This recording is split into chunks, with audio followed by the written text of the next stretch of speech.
மாவட்டம் மன்னார்குடியில் மூத்த குடிமக்கள் பேரவை சார்பில் முப்பெரும் விழா நடைபெற்றது.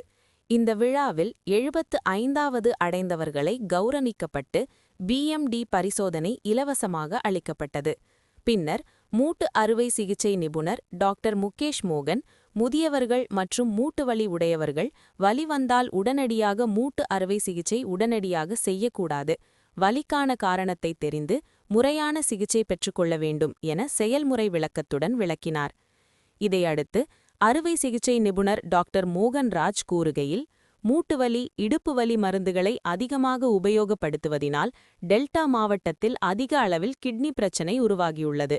சர்க்கரை நோயால் கிட்னி, கண் குறைபாடு, பாதத்தில் உணர்வு இன்மை போன்ற பாதிப்புகள் ஏற்படும். இதற்கு ஆண்டுதோறும் சர்க்கரை நோய் உள்ளவர்கள் கண்களை பரிசோதனை செய்து கொள்ள வேண்டும்.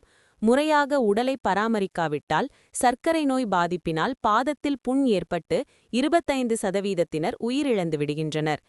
டிடி ஊசி போடுவதால் புண் சரியாகிவிடும் என்பது தவறான கருத்தாகும் என்று முதியவர்கள் தங்கள் உடலை பாதுகாப்பது குறித்து விளக்கினார்.